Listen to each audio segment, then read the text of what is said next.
Hello everyone. आज हम लोग समझते हैं difference between traditional public administration and development administration. देखिए, जैसे कि नाम से हमें पता चल रहा है ट्रेडिशनल पारंपरिक जो लोक प्रशासन है, तो पहले हमें ये पता होना चाहिए कि जो ट्रेडिशनल पब्लिक एडमिनिस्ट्रेशन है वो बेसिक खासियत उसकी क्या है। देखिए, जो क्लासिकल पब्लिक एडमिनिस्ट्रेशन है उसके अंदर जो बल दिया गया वो रूटीन प्रोसीजर, हायरार्की है ना, उस पे बल दिया गया। एक फॉर्मल ऑर्गेनाइजेशन पे बल दिया गया। फॉर्मल ऑर्गेनाइजेशन मतलब आप जाके बैठिए, अपना काम कीजिए और अपना आ जाइए। वहाँ पे बैठ के अगर आप अपने जो सहकर्मी हैं, जो कलीग्स हैं, उनके साथ अगर आप हाय हेलो और अपने रिश्ते बनाते हैं तो वो क्या हो जाएगा, वो एल्टन मेयो का इनफॉर्मल ऑर्गेनाइजेशन हो जाएगा। करेक्ट। तो जो ट्रेडिशनल पब्लिक एडमिनिस्ट्रेशन की हम बात कर रहे हैं तो वहाँ पे जो बल दिया गया है वो हायरार्की पे बल दिया गया है, काम पे ज़्यादा बल दिया गया है, गोल्स पे कम। Procedure is most important here, right. अब जो डेवलपमेंट एडमिनिस्ट्रेशन है, यहाँ पे डेवलपमेंट ही इंपॉर्टेंट हो जाता है क्योंकि ये थर्ड वर्ल्ड कंट्रीज जो कही गई थी उस समय पे। तो या आज भी आप कह सकते हैं, कुछ लोग कहते हैं जो डेवलप्ड कंट्रीज़ हैं, तो जो डेवलपिंग जो कंट्रीज़ थी या हैं, वहाँ पे जो ज़्यादा जो बल है वो किस पे होना चाहिए, वो विकास पे होना चाहिए, काम किया जाना चाहिए। तो यहाँ पे जो इम्पोर्टेंट जो वर्ड है वो है डेवलपमेंट, मतलब गोल।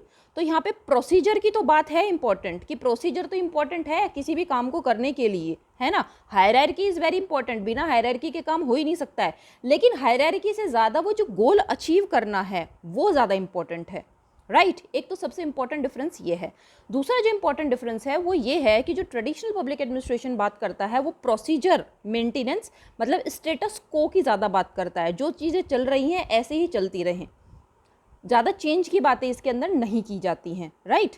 जो डेवलपमेंट एडमिनिस्ट्रेशन है वो बात किस चीज़ की करता है, वो इनोवेटिवनेस की बात करता है, क्योंकि जब चेंज होगा तभी डेवलपमेंट होगा। चाहे वो पॉलिटिकल चेंज हो, चाहे वो सोशल चेंज हो, चाहे वो इकोनॉमिक चेंज हो। जब चेंज होगा, परिवर्तन होगा, जब हमारी सोच परिवर्तित होगी, तभी हम जो है एक बेहतर तरीके से आर्थिक रूप से सोच सकते हैं, तभी हम बेहतर तरीके से वोट डाल सकते हैं, राइट।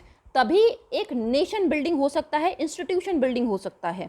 तो ये जो है दो जो इम्पोर्टेंट चेंजेस हैं, ये बहुत, इनसे जाके हमें पता चलता है कि जो ट्रेडिशनल पब्लिक एडमिनिस्ट्रेशन है वो और डेवलपमेंट पब्लिक एडमिनिस्ट्रेशन डिफरेंस क्या है। एक बात और मैं यहाँ पे कहना चाहती हूँ कि देखिए क्या है कि जब हम एक प्रैक्टिकल अप्रोच अपनाते हैं ये समझने के लिए कि public administration, traditional public administration और डेवलपमेंट एडमिनिस्ट्रेशन, तो हमारा आज का जो सिस्टम है इन द ईयर 2023, हम लोग किस प्रशासन के आधार पे हमारा जो ब्यूरोक्रेसी है वो वर्क कर रहा है। देखिए क्या है कि जब ब्यूरोक्रेसी की बात आएगी और जब प्रोसीजर की बात आएगी तो वहाँ पे ट्रेडिशनल पब्लिक एडमिनिस्ट्रेशन होगा। Amalgamation of system is working, amalgamation of different types of policies और प्रोसीजर्स इज वर्किंग, ठीक है ना। इस तरीके से है कि जब प्रोसीजर की बात आएगी, हायरार्की की बात आएगी, तो वहाँ पे क्या है, वो ट्रेडिशनल पब्लिक एडमिनिस्ट्रेशन अप्रोच हो गया। लेकिन जब उस प्रोसीजर के साथ उसको फॉलो करके डिसिप्लिन के साथ में जब एक गोल के अचीवमेंट की बात की जाती है, जब न्यू पॉलिसीज डिराइव की जाती हैं, तो वो डेवलपमेंट एडमिनिस्ट्रेशन की बात हो जाएगी, करेक्ट। तो आई होप ये आपको क्लियर हुआ होगा।